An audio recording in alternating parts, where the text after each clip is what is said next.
هقول لك على دعاء لزيادة المودة والحب بين الزوجين، بس ما تستغربوش. ادعي بدعوة سيدنا النبي عليه الصلاة والسلام وانت واخد نية الحب كده بينك وبين مراتك او بينك وبين جوزك. يا مقلب القلوب ثبت قلبي على دينك.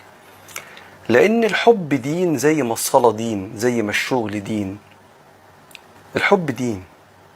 بل لن تدخلوا الجنة حتى تؤمنوا ولن تؤمنوا حتى تحابوا. أولا أدلكم على شيء إذا فعلتموه تحاببتم؟ أفشوا السلام، مش الصراع وكلمة بالكلمة والنظرة بالنظرة. أفشوا السلام بينكم. فالدعاء بتثبيت القلب على الدين. خد نية كده أن من الدين أن يبقى الحب وتزيد المودة بينك وبين جوزك ولا بينك وبين مراتك، وادعي بده.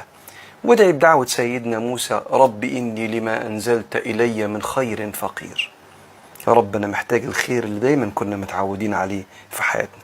أنا فقير لما تعودت عليه من الخيرات. ومن الخيرات اللي تعودنا عليها إن بيتنا كان فيه حب أول ما اتجوزنا. رب إني لما أنزلت إلي من خير فقير. اللهم يا مقلب القلوب ثبت قلبي على دينك. والله أعلم.